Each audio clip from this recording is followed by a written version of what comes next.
My best friend took his own life in 2022. I found out too late to stop him. I blame myself every day since. But last night, he came into my dream, looked me straight in the eyes, and apologized, saying the words that finally set me free. This is the hardest story I've ever told.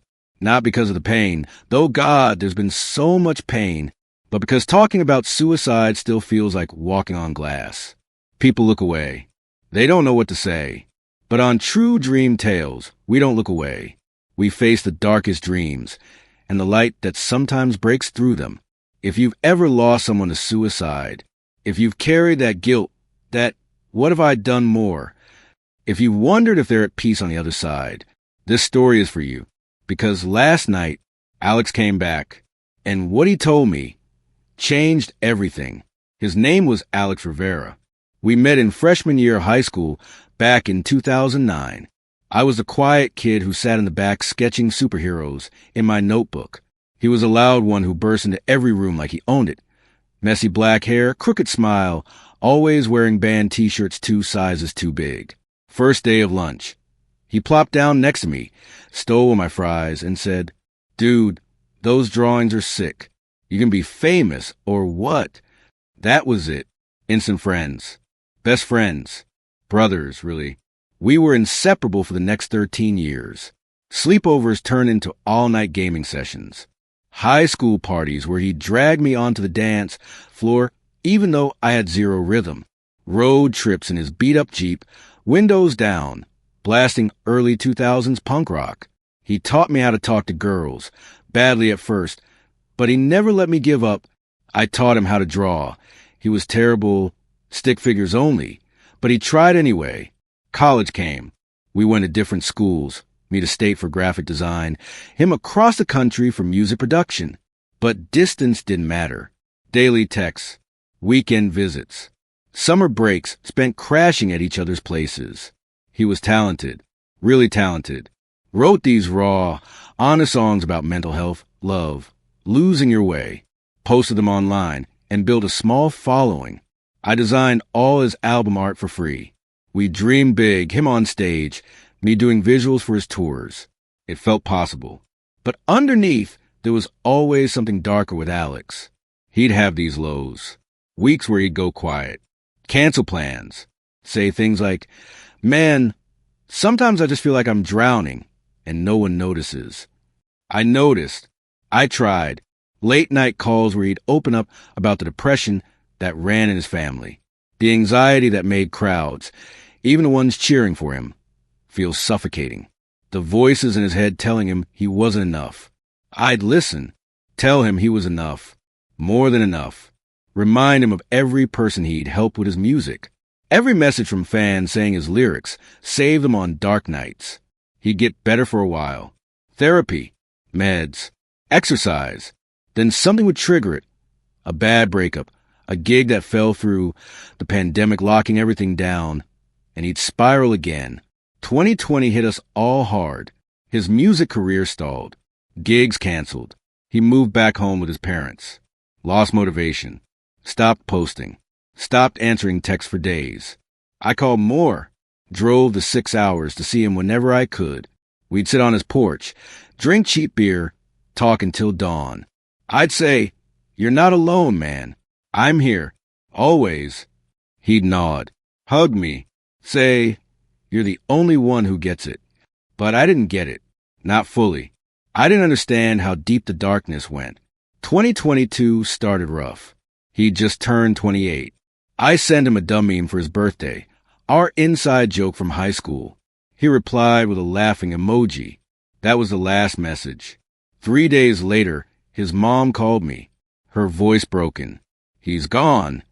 I didn't understand at first. Car accident? Overdose? No, he'd taken his own life. I drove to his parents' house in a fog, sat in his childhood bedroom surrounded by his guitars, his posters, his half-written songs. Found the note he left. It wasn't long. Just, "I'm sorry. I can't fight anymore. Tell everyone I love them." He didn't mention me specifically, but I knew he did. The funeral was packed. Hundreds of people whose lives he'd touched. Fans flew in. His music played softly in the background. I gave a eulogy, could barely get through it, told stories about our adventures, made people laugh through tears. But inside, I was screaming. Why didn't I see it coming? Why didn't I call that week? Why didn't I drive up unannounced? What if I had been a better friend? The guilt was crushing. I stopped sleeping, stopped drawing, stopped listening to the bands we loved. Every notification sound made me jump, hoping it was him, knowing it couldn't be. Therapy helped a little. Talking about survivor's guilt, learning that I couldn't have saved him, but knowing and feeling are different things. I visited his grave every month, talked to the headstone, left his favorite energy drink, asked forgiveness for not being enough. For 3 years, I carried it, heavy, unforgiving. Then last night, I'd gone to bed early, exhausted from another day of pretending I was okay. Fell asleep with his old playlist on low, and the dream began. I was standing in the old park where we used to hang out as teenagers, the one with the rusty basketball court and the big oak tree we carved our initials into. Late afternoon, golden light filtering through leaves, a light breeze, everything peaceful.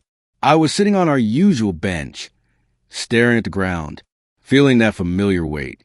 Then I heard his laugh, that loud, infectious laugh I hadn't heard in 3 years.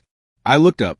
There he was, walking toward me, looking exactly like he did at 25, healthy, happy, full of life, wearing the black hoodie I gave him for Christmas 2018. Hair messy, crooked smile. He looked free. He sat down next to me. Clothes, like old times. I couldn't speak at first, just stared. He nudged my shoulder. Hey, man. His voice, exactly his voice. I whispered, Alex? He nodded.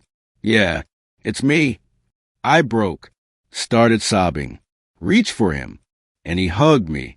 Solid, warm, real. He held me while I cried. Let me get it all out. Then he pulled back, looked me in the eyes, those dark brown eyes I knew better than my own. I'm sorry, he said, voice steady but full of emotion. I'm so sorry. I shook my head. No, I'm sorry. I should have. He stopped me, gripped my shoulders. Listen to me. It wasn't your fault. None of it. You were the best friend anyone could ask for. You saved me more times than you know.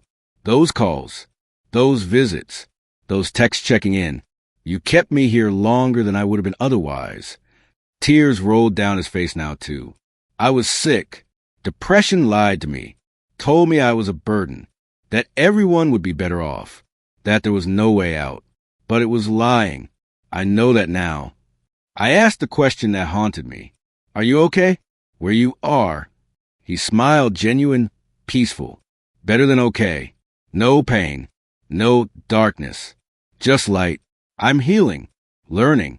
Watching you all. He paused. Took my hand. I see you at my grave. Hear every word.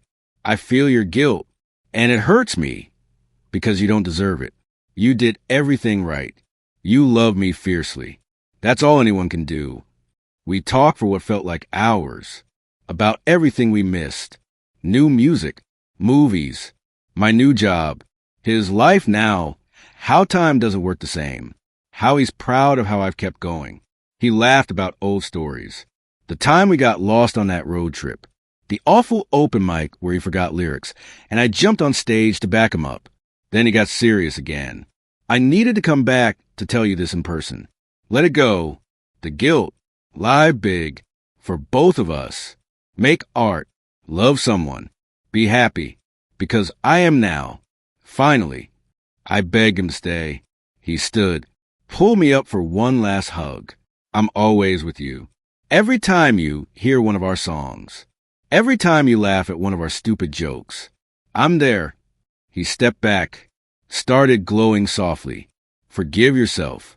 I already have. Then he smiled, waved, and faded into the golden light. I woke up gasping, tears everywhere, but lighter, like someone had lifted a boulder off my chest. I lay there until dawn, replaying every word. The next day, I played his music loud, danced in my kitchen, like an idiot, laughed, cried happy tears, went to his grave, sat there and said, I heard you, man. I forgive myself because you asked me to, and I felt it. Peace. Alex showed me that even the darkest endings can have light on the other side. That love survives. That apologies can come when they're needed most. If you're struggling, please reach out. You are not a burden. Your story isn't over. And if you've lost someone this way, know they don't. Blame you. They love you. They're sorry. They're at peace. And one day, they might visit you too. If you've lost someone to suicide or had a dream that brought you peace, share it below. Their name, your story, because talking heals us all. Resources are in the description. You're not alone. Thank you for letting me share Alex. And Alex, if you're listening, I heard you. I'm living. Love you forever, brother.